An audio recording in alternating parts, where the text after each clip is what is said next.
Hello and welcome back to the LCS Spring Finals, where the crowd in St. Louis is fired up for Game 2 of TSM versus Team Liquid. And TSM now on the blue side have struck first. Broken Blade putting on the carry pants and taking it over the line on the Vladimir. And now switching sides, TSM starting to ban away. Rise and something else. Not deterred by the Heimerdinger counter pick there, trying to block Zoe damage.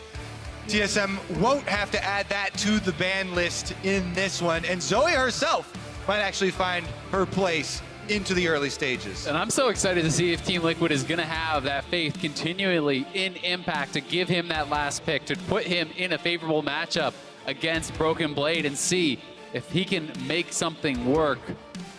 TSM gave it to Broken Blade last time around, and despite the fact he was down early, he certainly turned it on late. And it was in team fights. Not even 1v1 accommodations there for TSM. Huge plays around team play and objectives for this squad. Team Liquid looking to strike back on red side now. So Team Liquid do have the guaranteed counter pick for one of their solo laners later on. And look at the bans shaping up. Team Liquid taking over several of TSM's bans from before, the Sylas and Jace red side bans. They've left up the Taric. That's grabbed right away. Liquid must have an answer for this bottom lane. The question is, do you take the Sona to try to break it up, or are you willing to play against it? In which case you have to have that answer. You have to know exactly what you were doing against this composition. TSM banned Taric on the red side in game 1. This time it's left up, and very likely will be that Sona, Taric, Frostmancy bot lane. Yeah, definitely highly probable here for TSM in the first round. On the Team Liquid side, my personal picks, when you know that that is coming, is some sort of kill lane in the bottom side. Because while Taric and Sona do have great sustain, they have great poke and drawn out lanes, if you can burst down this squishy champion, then that may be a way in. And we saw Blitzcrank come out from before. Now Ash going to be the pick probably now for Double Lift. We know he's known for Blitzcrank, but is Core JJ? That's the question. And right away, Hecarim, and there indeed is that Sona. The Hecarim gives you the hard engage. The Sona speed up adds to the damage and forces the team fight around your timing windows of your Taric ultimate coming down. So these three champions we've already seen used in the LCS extremely effectively. And this was the permutation used against TSM by Cloud9. This is how Cloud9 beat TSM with it. Those three picks. Love it. Love having it. A monster game, and we're gonna get Zyra Ash, the throwback. This is extremely lane dominant here. Absolutely the case. Long range, incredible poke damage here, and you should be out of range of Daz the whole time. If Smoothie wants to commit flash for a Kaden to follow up, that is a possibility, but you can keep them at arm's reach the whole time. Zyra, one of the most threatening bottom laners, if there's no all-in potential here. And against the Sona Taric, Zyra does get to utilize that range, does get to look for the constant snares, the constant poke damage. And that's where it becomes so important for these two junglers to be playing around that bottom lane, for Acadian to be able to break up that 2v2, where certainly Double Lift and Core JJ will have the advantage, and also for Smithy to actually be protecting them. Because if you are pushing in, if you are always at that turret poking away at them, Zyra can get burst down very quickly by a Hecarim gank. There are a lot of possible kill targets in this bottom lane, and the junglers are well equipped to go after them. Rek'Sai and Hecarim can have very potent effect on that bottom side of the map. However, we're on to ban phase number 2 here. Focus on the solo lanes. Exactly, and I want to point out that Aurelia is now left up. TSM is one of the teams most known for Aurelia. Broken Blade, of course, the player here, and Liquid have allowed him to pick it. They do have the chance at counterpick, of course, still for their own top lane, as Hecarim seems to be jungle based on Acadian summoners, but that is something to watch out for. Is he willing to blind pick the Aurelia and anything Impact has? I'm also going to be really interested to see if TSM wants to get a marksman into this composition in the mid lane, bringing something like a Lucian or a Corki in. I have seen those style of compositions be very effective. As you go later on to the game, there's so much protection for that marksman. Oh, love it. Sven, every time hovering a notable champion, and a notable failure of Jensen, Double Lift, or Impact earlier on in their long and storied careers. Sven's, of course, impressive as well. Another Lux hover, and what is it going to be actually? And it is! The Lux comes through, not a marksman, but more mages now. And there's the Aurelia. Wow, the Lux is coming out here for Bjergsen, and this should be very, very interesting. Certainly do have the ability to line up skill shots on Zoe coming out of the ultimate. Exactly. Anytime Zoe roots herself in place, going for the big poke damage with the R, you have a possible counterattack, but it also means that a Paddle Star is probably coming your way. So both of these mid laners dodging will be put to the test. I love this lock-in. Seeing the Lux throw down. It's also a champion here that has so much backline access. The Lux, if you have the Hecarim and the Aurelia flying in with Taric ultimate, Lux ultimate coming over top onto someone like the Zyra or the Ashe who don't have those move blocks, who are very vulnerable to that, that is incredibly threatening.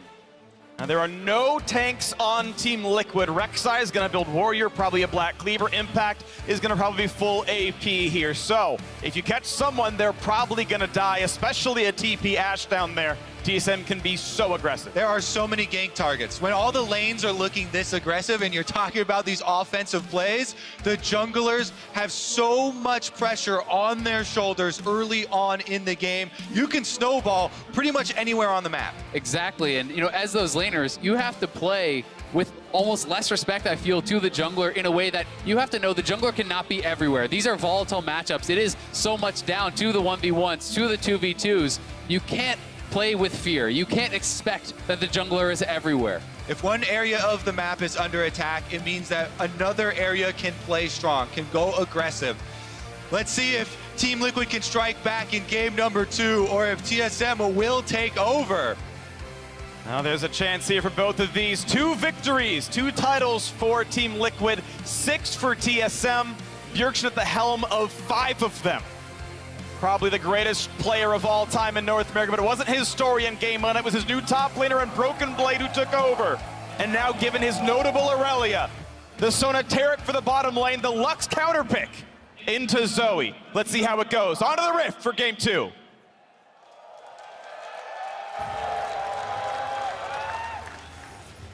Since franchising, since this new iteration of Team Liquid, they have only known winning in the finals. Already, TSM have delivered them a single loss and looking to take over the series. Will the veterans stand strong? Acadian, first into the pixel brush here, into the river. Defensive openings for both sides. Feels like there's so much pressure on TL to have effectiveness in the earlier stages of this game. When you're looking over at TSM's composition, their 5v5 late game should be incredibly dominant. There's so much protection, so much shielding and healing that is going to come through between Lux, Taric, and Sona. And there's not a tank to be found on the TL side. There's no one that is going to be too hard for them to knock down. No tanks in this game, my friend. This is all about who strikes first. You land your skill shots, you get your kills. Lots of firepower on both sides. Very likely to be Warrior Trinity Force on the Hecarim. Forward motion here. Acadian had a very rough start on the Rek'Sai and still converted that into kills despite a 1-4 scoreline at a certain point. Was a positive factor on the champion. The Kindred band baits out the Rek'Sai. They get the Hecarim anyway, and Acadian should feel comfortable here. And we've got to remember, last time we did see this against TSM, it was Svenskeren having that incredible game where he was very far ahead, and that made the Hecarim look so powerful. But Smithy should have the early advantage in the 1v1 and in the ganking power. So we'll see if Smithy can make it a different story here against Acadian. Early poke, but a better trade for Sven, actually, as he lands the auto attack and gets extra gold for it. But here comes the poke for CoreJJ. Q start. Gonna keep trying to get his gold income, and that's gonna be something to track, is how much Sona can earn versus the Zyra, as they can both scale very well with ability power and gold. Again, for people who haven't seen this quite yet, it's been terrorizing solo queue, it's been throughout pro play, but the Kleptomancy and the Spell Thieves on the Sona, not going for CS. Early flash is traded! Dodge, but Hecarim's still here for plenty of damage. The answer back not gonna be much, they don't have CC, so Acadian gets the damage output in and a flash force out of CoreJJ. That was a great flash though from CoreJJ. He actually anticipated Smoothie 2 flash, knowing he would not just throw out the Dazzle there for no reason, and that is gonna give Smithy time to get double scuttle here. And again, this bottom lane has to play off of pressure. Xayah, Ashe, so strong in lane if you can protect them from possible gank. Impact! Early on already, Broken Blade puts Impact down about 200 HP. The farm's still decent. This wave looks okay for him too. Such an early recall out of Impact. Definitely a rough situation to be in there for Impact, and likely will have to expend his teleport. That wave is going to push away from him Broken Blade actually stacked it as he walked back to his wave. It's also a bit closer to TL's side. So Impact gonna have to TP back, and now Broken Blade will shift into pushing mode where he's gonna try to reset this wave and get his own base off and potentially save that TP advantage. It looks fashionable while he's doing it. Yeah, it's been 3 years since Lux was last seen in the LCS. Bjergsen, this is his counter pick in a Zoe. Jensen thought it was Heimerdinger. Bjergsen brings in the Zoe. Jensen's counter pick did not look very good. Bjergsen almost always looks amazing on this final stage. Jensen yet to grab his title. Bjergsen almost always the one who has stopped him. That is Jensen, who moved to TL to get that first title. He has been chasing that for years and thought this was the squad to win with here. All right, tracking the junglers as they're going to be so important in this early game. Xmithie this time is the one invading into Acadian side of the jungle. Did not get the ping with the passive quite yet. And tries to track him down, but it's too slow. Spots him now, but it's, yeah, definitely too late for anything to happen. Those 3 camps all gone. Xmithie can only go back to his own side of the jungle and take himself that Krug camp. He was trying to take advantage of the desynced recalls there. With Bjergsen back in base, recalling on the Lux, he went for the offensive play. He has the Rek'Sai, can definitely win the 1v1s, plus the mid laner can come over, but Acadian and TSM do avoid the early attempt. And this advantage for Broken Blade on the top side is actually quite significant, because when you're playing a pushing 2v2 bot lane, you don't have to be so scared about the desync teleports on the top side of the map. Broken Blade could be TPing behind you, could come in and punish you, especially with a flashless Zyra. And there's a point I want to mention. You talk about lane leads. This bot lane difference is massive. Keep in mind, Taric is the primary farmer. You can compare Smoothie to Doublelift for actual CS in the lane, and Doublelift is doubling him right now. Taric not allowed to farm against Ashe Zyra. He's missed a lot right here, so it will be just less gold overall. The point of this combination is earning the extra money, and they're not getting it here. Exactly. Taric Sona not a new thing, and they have prepared this counter pick in the bottom side. Broken Blade, the story for the top side there, as you can see, continuing to go for it. Xmithie does pick up the Scuttle Crab to try and protect Impact on that very important split push as they do get close to the level 6 possibility. That is where the Kennen really has to worry. Aurelia, level 6, all-in kill threats must be warded against. Sven not quite helping with all those last hits right there. 25 to 44, the farm difference. Yeah, KD has actually been sitting in the river for quite some time now. He has been waiting for an opportunity to get down and try to kill Core JJ, who, remember, still has no flash, but that pink ward will keep them safe for now, and that is quite a bit of time invested while Xmithie was taking top scuttle, recalling, resetting. Solid damage here in the mid lane, but Jensen's still alive. I think you can see by Jensen's ult cooldown there, he just went for one of those ult plays, activates the portal, and Bjergsen probably just lands the snare at the initiation point of the cast point there, getting him on the return. And the rewards are huge. Yep. Big amount of damage traded through. Let's see if it turns into any sort of mid lane control though. Wards around this area do allow the junglers to get so much more movement off.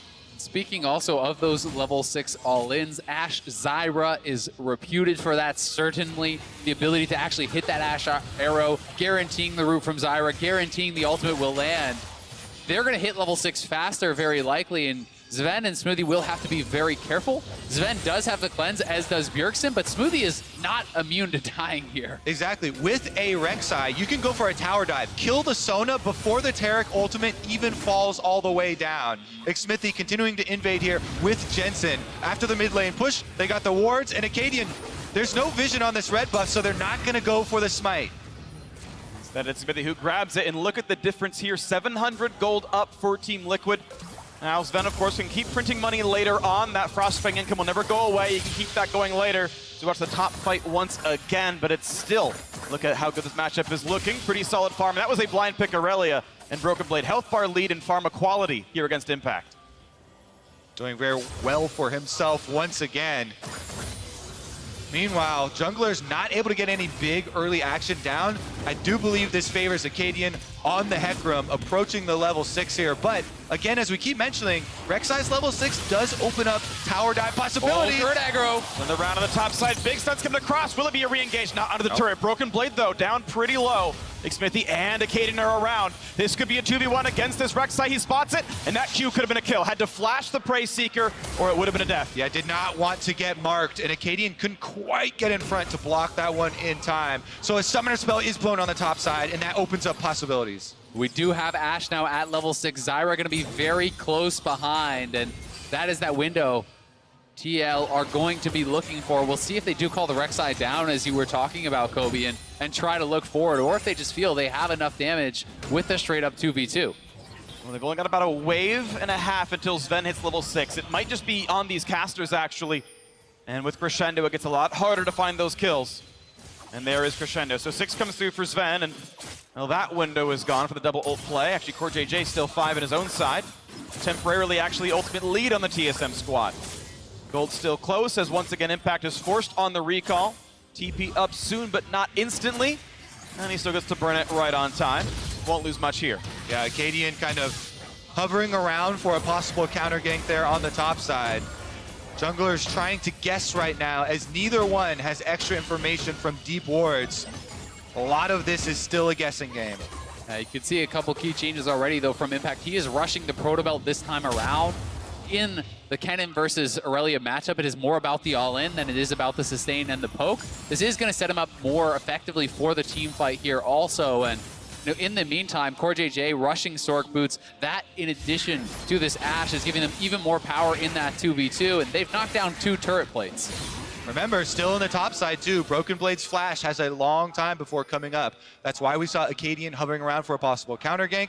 But it still is an area to keep your eyes on if Smithy were to try and attack. Round 2 could look very good. You're seeing Impact's build is more team fight focused. It's not the Gunblade, it is Proto Belt. Also remember that Broken Blade's W does not block magic damage anymore. And Smithy can come back up as Lacing Maelstrom is back available. Dragon on the table. Both junglers headed down here as Team Liquid have the control ward on the entrance. And it looks like the pushing bottom lane will add enough damage for them to grab the objective first. Yeah, I think it would be way too risky for TSM to try to challenge at this point. CoreJJ and Doublelift are going to offer so much more right now than that Sona and Taric. Still slowly scaling up the Frostbane closer to completion, now at 442. So within about a minute's time, Sven can come back to taking the farm. And Smoothie not able to get a whole lot right here. 10 minutes in, only 57 CS has been pushed back. It will not be that same high-income Taric we normally expect in comps like this. And I do expect, despite the fact that TL is a bit up in gold, that TSM is feeling totally fine with that. Rek'Sai has not gotten anything massive done in these early levels. I think that their 5v5 going later into the game is going to be incredibly hard to actually deal with here for TL, with all these squishy targets to hard engage on when you have Hecarim and Aurelia, plus a Taric ult. And now the sustain from the Sona Taric really starting to take over. The poke not felt much more, and by the Zyra and Ashe combination. If you don't get the kills with the crowd control, and they're not going to be able to cash in quite yet. Mid lane very even as far as the early CS and the contributions towards early pushing for wards. And that was Ashe ult burned right there just off screen on a Smoothie. And they put in the burst, and he went down to about 2/3. Not a big concern there. There's a third ult on towards Jensen, but staying alive there. Redemption's back up, and he's healthy. Yeah, all they really got from it was the heal out of Smoothie, so a small win perhaps, but nothing too impactful. And Doublelift is working towards that Blade of the Rune King completion. We'll see where he wants to go from there. And a walk down towards the Rift Herald on the top side there as Impact shoves in and hopes to make sure that Smithy can stay safe. There's a control ward over there, and Hecarim is actually bottom side. They know that Rek'Sai is far on this side of the map. As he actually just jumps over the wall, he's nowhere to be seen. Acadian's still around, but no dive, no fight here bottom side. Just farming away, and as you keep alluding to, TSM pretty happy with the way that the game is going thus far. A lot of teleports coming back out, and First stun, not gonna find the second. Stranglethorns look pretty good here, and wait 2.5 seconds for the re-engage towards Smoothie. No Summoner Heal does have flash, slowed once again. Next root comes in soon, has to flash it away. And now it's Acadian's turn. On towards Doublelift, flashes, gets away. Will be feared back in, but not stunned. Is it enough? Yes, it is! First blood in for Acadian. Now it's time for for Smithy. Flashes in for himself. CoreJJ finds that kill, a trade. 1-for-1 again here, but TSM strike first, and they've got the push on the minion wave. Yeah, and the first blood onto that Hecarim is huge. He was first to the play between the junglers. And it is Acadian that strikes first in this second game. Well, he's the one who gave up the kill in the previous, now looking a little bit better on this Hecarim. Plenty of farm, and it is Warrior. He's got Merc tries to handle all the CC, and he's ready to keep being the front line, to be the engage for TSM. And here this is one more time. CoreJJ was waiting on the side. This was a bit of a bait from them. He was waiting to hit that root, does immediately, but the Taric ultimate lands in time, and it is an Acadian here that is the X factor. Exactly. First jungler to arrive gets the reward of the kill. Goes in, they get the huge burst damage from the Sona proc there, and Acadian finishes it off. But Smithy is very quick to arrive as well, flashes in to follow up with the counter kill. Credit to Acadian as well. Very well-placed ultimate to actually fear Doublelift back into his team there after the flash. And despite the fact that the Dazzle did not connect, it just doesn't matter. That flashless Ashe gets pushed into the Sonateric. In this game, you look at the difference, still only 1,000. TSM weathered that in the previous game and still had a better mid game. Team Liquid are still the team winning lanes, but we've got a lot more game to play, and we'll see what else can happen here as the Lux keeps trading farm pretty much equal. 1 CS difference between these two mid laners. And it's very interesting, you know, when you're looking at how these two compositions interact. When you think of Zoe having so much poke pressure as all in on top side. Yeah, plenty of damage there, jumps back over the wall, but this is a lot of burst. He's going for the kill. One hit away, but Acadian is around. Does almost have the ult, not gonna go for that kill, but Impact a hair's breadth away from dropping. Broken Blade has been so strong this series so far, and still threatening Impact. Doesn't overextend for the dive, and no kill goes over. But that is the all-in threat that we've been talking about. Impact probably needs to play with the rest of Team Liquid. He's got the Proto Belt. He does have a lot of AoE that he can contribute. And critically, he did not blow the flash, which is so big for those team fights. He did barely survive, but he held on to the summoners. And as I was talking about earlier, this Zoe is normally such a poke threat, but against this team with all this healing, if you cannot 100 to 0 someone, your Paddle Star does not really matter at all. And TL does have a ton of damage on this comp, 5 damage dealers, because you need to be able to burst through this TSM lineup. You cannot play a long, protracted fight, or you will just get worn down. Zoe Bubbles and Ashe Arrows are a possible way for Team Liquid to find picks through the mid game here. Those are much more effective if you can fire them from the Fog of War. So we see these control wards going down around the dragon. Then they start up the objective here. They're pulling it out, and it looks like TSM gonna answer. Will he be targeted? Finds the root onto Acadian. Doesn't burn the ult to immune that one, but it's enough pressure. Push Team Liquid back a little bit. They drop down the wards back and forth. Drake will reset. TL really want this second mountain just to increase their Baron threat. We saw TSM get access to that last game, and TL trying desperately to grab this dragon. Broken Blade walking down the river. Here comes the ult. The hard engage. Look with the back line. They're going to find the first on it. Down goes Doublelift. 5v4 to re-engage. It is going to be a trade kill. Here is Cannon. They found a third already. And TSM are pushed off the map. Impact with the big ultimate on Cannon, uses the flash, comes in with the teleport, and picks up the extra Team Liquid kills. Broken Blade still here though on Aurelia. Has the stun, not gonna hit that one, has the ult just now. Could go for the big play, but this would be dangerous. 2v4, picked up is the Drake. Team looking to win the fight and grab the objective. Certainly goes heavily in the favor of TL, but the initial engage was beautiful from TSM. That combination of Hecarim plus Lux and Taric. Bjergsen layering the ultimate across Doublelift. He went down before anything even happened, but Impact finds that fight that he needed. You show off all this AoE damage in their composition between Impact and CoreJJ. Just as we were looking for from the Cannon, joins the rest of the team, Proto Bell active, flash used, and they do get the extra kills. Here is the coordination though. Acadian with the fear back, knocks Doublelift right back into the Lux ult, and the Sona ultimate was also used there to finish off the kill, but that was the single target basically. And Impact comes in, sweeps through the rest of the team.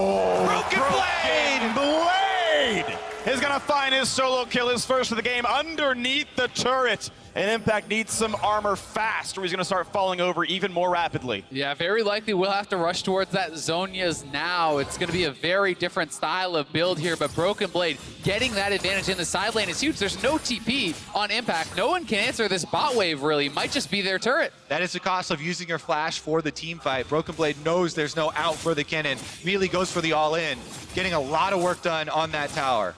Impact actually sacrificing individual pressure. Oblivion Orb comes in, has a stopwatch, maybe stop a dive. That's a good bubble. This could be damage. He's in range of the AoE. Broken Blade is low. There could be the chase down. He's ghosting, and he's gonna find it. Jensen answers back for Impact. Jensen roaming down to the bottom side, does pick up the extra gold for Team Liquid, and they still have the lead.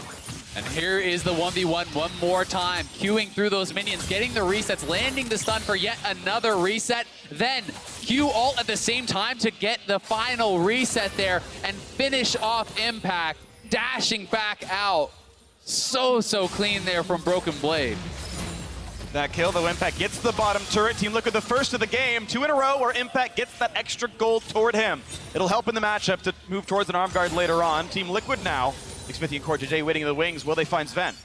I'm really interested to see if they will grab an early Executioners here on Doublelift, or if they're just content waiting for their Morello coming through from CoreJJ and Impact. CoreJJ is rushing towards that and can apply it to the team well. Yeah, the healing reduction will come in very big as we get to the team fight phase here. Rift Herald has started up and TSM are in the area. They've all got him around right here. Broken Blade in the wings. They're going to find that stun, and deleted is Sven. He can't join this fight anymore. Smoothie, the only one invincible. Oh, Acadia gets double it. There's Lux over the top. Here's the Aurelia as well. 2 for 1 so far. Does Broken Blade get more? Another shutdown in for Lux. TSM slaughter this fight as Acadian finds another. And it swings right back the other way. This time around, TSM take over. Acadian on the Hecarim gets to the back line. 2v1s Doublelift and CoreJJ after they 100% to 0 killed Sven before the fight even started. Doublelift could not get away from Acadian whatsoever there, and the solos come in from TSM to clean everything else up. What a strike back here from the TSM squad. They get the kills, they get the Rift Herald and the Baron. And here it is one more time. The opening is great for Team Liquid as Doublelift with this ward sees Sven head over. CoreJJ actually lands the first snare and they get the 100% to 0, but Acadian recognizes all spells used by the backline. Then the huge TSM combo in the middle while the 2v1 is taking place above on your screen. Collect all of the extra kills and the double flashes to find that stun. Yeah, TSM members certainly hyped after that one. That was Reginald, by the way, even with the face off camera, hyped out of his seat. Double bind for Bjergsen ult. That was a beautiful setup there, and his counter pick is working in these team fights. Small correction, Smithy did secure that Rift Herald, and he was able to pick it up before he did go down. So TL at least get that out of the fight, but still heavily in TSM's favor. Another small correction, that was Peter Zhang, one of the coaches. Regardless, it is a 1,000 gold difference. TL still looking good. There's the sleep. They're going to find a bit of damage, but Bjergsen's going to stay alive on that one. Arrow not anywhere on the map. That binding was actually so sick from Bjergsen. It stopped Jensen from getting close enough to actually land the paddle star right before Bjergsen goes into that sleep. He threw it out and prevented what could have been perhaps lethal damage coming through. Certainly would have hurt a lot. Sork shoes were in, and that's a lot of a damage multiplier here as we still have a very close game. Double Mountain Drake only helps Team Liquid if they can go for a Baron or hit turrets later on. But right now it's TSM pushing in mid. Turret down a half. CoreJJ waiting in the wings. Spotted though by that nice sweep there, and no wave clear. Down goes the turret. TSM now leading 2-1 in that score. Rift Herald has to activate on the top side there for Team Liquid because I believe it was about to time out. And it looks like TSM will, under the turret, big damage, but not enough to kill. Is Impact now maybe answered back by Broken Blade, pulling him back. Nice stun, and out they go. The Herald will charge top side, and no one's around for local gold, but still 250 for that. And now the push in towards the bottom find. They find that stun, they get that kill. Team Liquid answer the bottom lane. Such a different look from TL this time, trying to punish Broken Blade in these side lanes. they actually double teleported Jensen and Doublelift down to the bottom side to get that kill and turn it into a Cloud Drake. They get half that turret gold, they get the kill, the Cloud Drake theirs as well. This is Team Liquid looking a lot better in the mid game than they did in game 1. And they're so much more proactive this time around. The builds have changed and they are looking very aggressive. Not only do they get the kill, they get the dragon, they take a tier 2. Those are big blows back towards TSM, and we are again so even, but it is TL with double Mountain Dragon. We are post 20 minutes, and the threat of the Baron is very, very real. Team Liquid also have the speed here of Cloud Drake with all these towers going down on the outside, to be able to move through these rotations, back out to the Baron pick very quickly. This is the big objective on the map. You have to keep vision. And if you look at the other side, TSM do not kill Baron quickly, but they kill Baron very safely because Taric plus Sona will keep you at full health. But they do not have any powerhouse DPS, any marksman to shred through this, no Cassio, nothing like that. So it will be a slow take for them, and TL likely would have an opportunity to respond if they try to sneak it. Wits End now completed for Broken Blade. Keep in mind, 9.6, not the rework Wits End, but plenty of individual power 1v1 when he fights this Kennen, and MR for the Zoe and the Zyra in team fights as well. Again, control wards going down. Looking for the big pick opportunities for Team Liquid with the Zoe bubble and the Zyra Ashe combination. However, the hard engage from TSM has been huge for them, not giving up even when a member gets 100%ed to 0. They certainly have it, and as TSM, you have to really be cognizant of all the different cooldowns that are being used. This is not a Tahm Kench, this is a Zyra, right? Zyra can function as a second solo lane mage. You can put out so much damage if you ignore this champion. So the tracking of cooldowns, the tracking of position in these fights is so critical really on both sides. Several shields come through, blocking most of the pokes, staying back out from the Sona as Impact. well, and this isn't meaning much. Impact waiting. Yeah, but Double Lift was on the top side with the Ashe there, and he doesn't have teleport anymore, so don't believe Team Liquid are looking for an engage here, as again they have him farming side lane. Broken Blade pushing in the bottom lane. That turret very close to dead. Impact coming down to defend that one.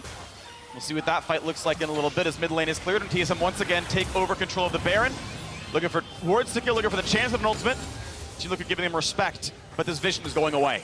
I mean, if TSM really want to force a fight, you can be the one to just constantly start up Baron, heal through it, shield through it, and force TL to come to you and then look for that hard engage. But as of now, I think they are pretty comfortable just sitting Broken Blade in that side lane because the 1v1 is only going to get better for him. Yeah, Team Liquid can use some abilities to check without having to use their champions, use their faces. They've got the Ashe Hawk. They also have the passive from Rek'Sai, and they're trying to use those abilities in this dangerous territory, not walking into TSM. Zyra's not too bad either. You can summon those outside of most engage range as well. And well, right now it's still Team Liquid pushed out of their jungle for the most part. They can't even get their own red buff anymore. Watch out for this one. Acadian only gonna go for the buff. There's the quick reset. Smite fight could be had, but no wards right now for Team Liquid. There's the pickup. He's sleeping, but it won't matter too much. Smoothie walks up to tank the Q. That isn't even coming.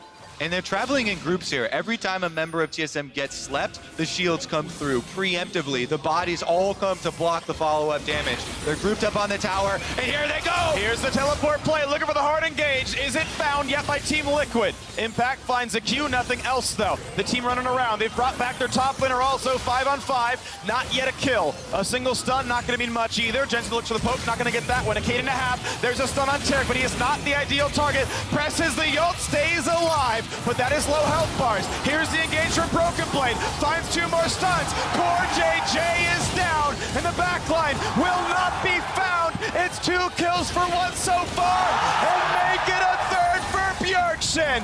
TSM wins another team fight. And they can heal right back up now with the Sona Taric. Your Impact's ult hit no one there. Core JJ's ult meant nothing, and all the AoE damage was for naught from TL. TSM standing strong here. They could look towards the Baron if they want, but it would be a very slow take, so I expect them to just reset. They're going to take their kills. They will not get the turret. It will be defended, but it puts TSM back in the driver's seat. 700 gold up, ready to go for round 3. Let's take another look at how it started out. Team Liquid circling around TSM. As soon as the teleport comes in, they do not commit. They back out. And Acadian goes for the damage first because he knows he has the heals and the shields to be able to go for those early trades. They force Smithy back early on. Core JJ and Team Liquid walk up though. Ashe Arrow goes down onto the Taric, and they don't burst him. before the ult comes down. But critically, they saved Zyra and the Kennen ultimate, and I thought that was going to mean the turnaround, but both the Zyra ult and the Kennen ult miss everything. Impact did not have his flash quite up, and they were not able to connect. If they were, that could have been a TL victory in that fight. Team Liquid not able to bring the structure to that team fight to be able to pull it off.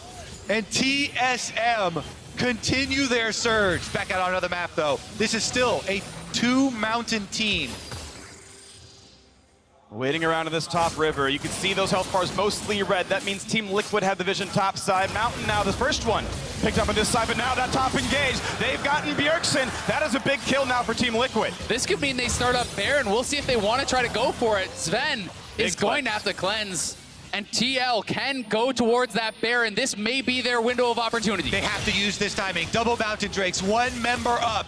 And they've got ultimates. This is the 4v5 that TSM must find some way to defend. Giving up Baron is a lot of map control. Broken Blade to the front side, finds one stun. Will they be the re-engage? Xmithie is low. Will they pull the trigger? He picked up the honey fruit, and Baron is healing back up now. The threat of that flash Sona ultimate inside the Baron pit is too scary. They pull off it. I actually can't believe Team Liquid actually gave away that opportunity and decided that they got too low and couldn't take that fight. I mean, one of the things you have to remember with this TL comp is there's no true tank, there's no shielding, there's no healing. So Xmithie is actually taking so much damage from the Baron. They can kill it quick, but they kill it very dangerously, and it's kind of the two opposites in this game. Much like the TSM comp in the last game. And after that stop to the action, it will end with just the single kill being given over. Team Liquid trying to get back out into position, though. They know they need to make that pressure convert. Turret a half HP on the outside. Not dropping any time soon. 3-3 in turrets overall. Lux ult burn to check the pit. Team Liquid have gotten rid of vision. That is an important damage source for later on in this fight. Sven gets around the bubble. No cleanse if it does land. That level 16 Lux ult, though, is such a short cooldown. You can see it's already half up. So seriously, will have that for that next team fight, and TSM have mid lane control. They're just going to take the turret. And it's going to fall rapidly there. Trinity forces help, and the auto attacks come in now on the inhibitor already. Team Liquid not in position to defend just yet. To get around their base through the gates. Decent damage there, but no hard CC, and through the uprights. Doublelift cannot quite get that stun. TSM continuing the onslaught here, taking objective after objective. Another turret goes down. They've got the gold lead secure, and now they can actually retreat back to the Baron entrance and start to clear out these Team Liquid vision wards. Now quick resets come through if they need them. Broken Blade considering the recall, not just yet. But there is Scuttle going TSM's way. They can get rid of this control ward in the pit. Again, the safety in numbers here. They've got the heals and the shields to be able to protect anyone who gets hit with the Sleepy Trouble Bubble, who gets hit with the Ash Arrow. They're warding against the biggest strength of Team Liquid there. They're on a ward right now. And it does feel like TSM have just crafted such a strong composition. Not only does it feel like their 5v5 is incredible, their 4-1 is extremely strong with Broken Blade. So you can win 5v5, you can win side lane. TSM has more options, it feels like. Broken Blade himself has been such a tipping point so far in this finals. Has that 1v1 advantage over the Kennen in the side lane and is really using it. It's been so long since Doublelift has actually bought. He has to be closing in on the IE now, I would imagine, and that will be a very big item for him. Just a couple hundred gold and he's got it. He's got to need about 1 or 2 more waves, but yes, that will be a spike, and he's going to gets it in time for that Baron fight. There it is. In top side, that is 3 items in, but Lichbane done and half the death cap for Sven. He's in no bad position either. All right, Team Liquid have done the prep work. Bottom lane pushed up. Impact does have teleport, and he's level 16 now on Kennen. He has caught up, got the extra level in the ultimate. It's going to be all about, do they have the speed to actually make that happen, though? Oh. Poke not going to land. We know it's a short cooldown. Xmithie actually spotted. Arrow's going to get one. It's Lux. She burns the cleanse. And that is very critical that the TL support stays safe. Hackerman to the backside, and he knocks down Core JJ. Traded back, though, from Doublelift's side, and here comes the possible re-engage. What a route, though. Hits 2. Kennen can't get in. 1-for-1 trade. No one else around to try and protect him afterwards. TSM still trying to push up the minions, though. That Lux ulti is back now. It's up once per wave. 27-second cooldown at this point. Pretty insane. So CoreJJ. Oh no, Jensen has got to get out of there. Bjergsen sends him back. Praise the Banshee's Veil, gets him a lot of extra MR, makes him survive that onslaught. But now both those mid laners have been injured. Jensen worse for wear. Impact already sent by Team Liquid down to the bottom side to once again push out these side waves. Team Liquid are the first to try and get those minions in their favor. And critically from that last team fight, TSM did a great job to force out the flash for both Doublelift and CoreJJ. Those guys are going to be so incredibly vulnerable. Flashes are up for every member on TSM, and the Ghost is a much shorter cooldown. So for that next hard engage, if you can just erase TL's bot lane, that could mean everything. The one correction I would make for TSM in that team fight would be put your Taric ultimate on either the Aurelia or the Hecarim first, then go for the dive. And as you're saying, Azael, the dive targets are going to be vulnerable. As long as smooth decisions, he can keep his back line alive and make sure that AoE hits the Lux, the Sona. And now let's see, once again, waiting around the midpoint, 100 gold separates. Drakes don't mean much in combat here for TL as they wait around. Coming from Broken Blade, it is deep, he wants to flank. They get rid of the Banshee's Veil on Jensen, he's running away. There's the push out as Acadian has to ult away. He's been stunned, the reactionary ultimate, but that is several now down. Jensen found out on the side, but Broken Blade can't come through. The flashing Crescendo on one, not just yet the kill though. Health bar's low, now it's time for Aurelia. The stopwatch pops, but the backline will stay alive. The Ashe auto attacks come in, a stun finds one. Impact stopwatch now as well. The re-engage, who's gonna drop? It's Impact, 1 for 0. Now towards Doublelift, bleeding on the floor, 2 for 0. The room will find a third, and TSM win yet another one. That's gotta be TSM marching into the Team Liquid base yet again. This bottom turret burning down. It's all up to Jensen and CoreJJ to try to clear the wave, but I think they could end it here. The spawn timers are so long. Let's see if they can race against the clock here. Inhibitor turret gone, inhibitor in their sights, no problem. A refreshed wave with 2 cannons there as well. 2 must defend against 5. The first turret dropping, that one's gone. The slow one CoreJJ, the minions not dropping. TSM ensuring it is theirs, and they're 1 game away from returning to their legacy. TSM 2-0.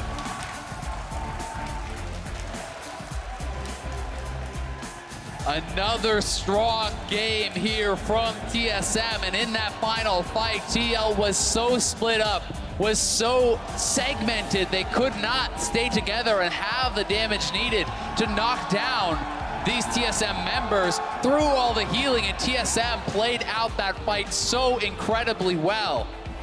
They really did, and this time it wasn't just one person carrying above the rest, it was a team effort where it felt like all the players pitched in well. The Lux came in big. Bjergsen, the better mid laner so far in both of these games. Both sides of a Zoe matchup here. This Lux looked good. So many double roots, long range ults to secure kills or push people off objectives. He was pinpoint accurate the whole way through. Hecarim had a great game as well. You had Acadian diving in there, got first blood. A lot more kills than team fights as well. Team play has been the highlight so far in this series. And TSM, this spring, people talked about the strongest team heading into playoffs with the strongest finish to the regular season. Now they've got the back-to-back defending champions at match point. Yeah, and for TL, it's going to be back to the drawing board. They've shown they can't deal with this Sona Taric. This was such a strong composition from TSM. I absolutely love the draft. There's not even that much onus on the Sona to deal a lot of damage because you have all these huge threats. The way that the Lux ultimate paired with these 2 physical damage divers, it was so well thought out, and it just really seemed that TL had no answer. You know, how can they keep their backline safe? Well, they weren't able to do it. It was some great dives, and TSM are now 2-0 here in St. Louis. Now to gather their thoughts, let's send it back over to the State Farm analyst desk. Thank you very much, gentlemen. Sona Taric makes its way back onto the LCS stage, and it felt like Team Liquid was on a clock, and that's exactly what happened. That final fight comes around. Hecarim, Aurelia being able to push forward with all that support from the Lux, the Sona, and the Taric. And that's TSM absorbing what they learned against Cloud9 with the Sona, Taric, Hecarim, and putting it as their own composition with their own little twist and the Lux. And this is actually the last fight that we saw where Hecarim gets caught right away, and Team Liquid tries to engage. And look how many ults they force before you really get into this fight. They have the Hecarim ult come out, you have to use the Taric ult to keep him alive, and they still have so many tools available to keep taking this fight and eventually winning it. The fact that you have Broken Blade getting that sick flank, setting up eventual heals to keep coming in because they can't actually finish anyone off when you have this Sona Taric. Right, that fight could have gone better for Team Liquid in the sense if they started that fight with Hecarim burning his ult and Taric burning his ult. You want to burn Taric's ult before you start a fight, and they still got destroyed in this fight. Rek'Sai didn't do a single thing in any of the team fights, especially that one. And how do you beat that? Well, I think it's the Ashe side. We were talking about it, and around the world, there have been different answers against the Sona Taric. One of the best ones has been Blitzcrank and Varus, making sure that you just yank them out of the lane, hook them, separate them, but none of that. Ashe side, to me, is not a very prepared answer to the draft that TSM has done. Their draft was impressive. You ban out the Kindred, the answer to the Rek'Sai, force him to pick it. You first pick the Taric, and then you're not going to take away the Sona, so they guaranteed have the composition. Yeah, and this was, to me, I mean, we talked about last game maybe being a little bit more execution-focused of a win for TSM. This one, even though they still played fantastic, was a huge draft victory, and it's what helped them actually win their C9 series as well, having superior drafting. It comes through again. Like, this is so hard to beat. You need to slam lane with the Ashe Zyra, and you have the tools to do that through level 6, but then as soon as you get out of the laning phase, it's such a telegraphed ultimate. You can easily see that coming, and then if you're trying to like bait the Taric ult out, how do you get back into the fight? The Rek'Sai is not good at doing that, and that requires Kennen to already be flanked. So it's so hard to execute for TSM. TSM also recognized that their only win is going to be smashing lane early. Hecarim ganks level 2 bottom lane. Burns all the flashes. Smart. You forget about that lane already, and so you get the Sona Taric past the laning phase, and you guarantee yourself getting into a team fight phase later into the game. By all accounts, TSM looks to be on fire today, and I think we have to take a moment, stop, and recognize that, because as we talked about at the top of the show, the veteran status of the players on Team Liquid, 2 world champions, 1 guy with 4 titles, 1 guy with 5 titles. I mean, there's an incredible amount of experience on there, but it's TSM, the one with the young guns, who actually look like they came out to play today. They have to prove themselves. TSM has 4 members that legitimately are here to prove themselves as worthy players, whereas Team Liquid, they have so many accolades. This is just another day in the office, it seems, or they're kind of coming into the series expecting to win or expecting to be the best team because you have that back-to-back championship last year. So I think TSM just wants it more right now. Right, myself and a lot of other pros came into this thinking that Team Liquid would be dominant here, but TSM has shut us up, basically. They're 2-0 right now, looking extremely strong, and Team Liquid has to do a lot different to come back in Game 3. And that's what's so hard, because I can't see where the weakness is. Like, what's the point of attack for Team Liquid going forward? We need to remember Broken Blade has had a fantastic series so far as well. As much as we're talking about the Sona Taric, he was just doing nasty stuff on Aurelia the entire time. This was the one fight that went well for TSM, or excuse me, Team Liquid, and it was a TSM mistake of blowing 4 ultimates basically to take out a single threat. And as soon as they cleaned up that mistake, you know, the rest of the game was pretty handily in TSM's favor. Yeah, Impact did have a stellar ultimate there, capitalizing on the blown ultimates from the side of TSM. But as you mentioned, that's the one part in the game that we can point to as a TL victory. The majority of the fights looked like this one. I think.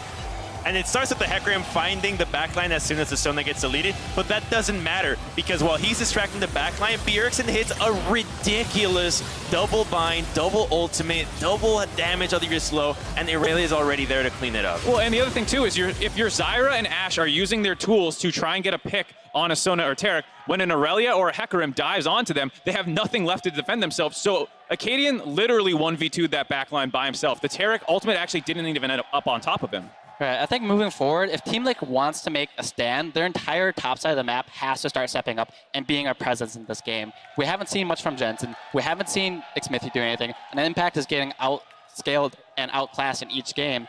And Doublelift can only do so much as they need to carry. Sven's matching him in lane phase, doing perfectly fine. And then your entire top side of the map is just crumbling to TSM's pressure. We'll dive into Game 3 game plans in just a moment, but to earn the title of champion, sometimes you need to put on some carry pants, and sometimes you need to set up your allies just to earn the title and say I'm helping. In a fight topside at 26 minutes, Sven shows off his Sona play by keeping his allies alive in a clutch fight.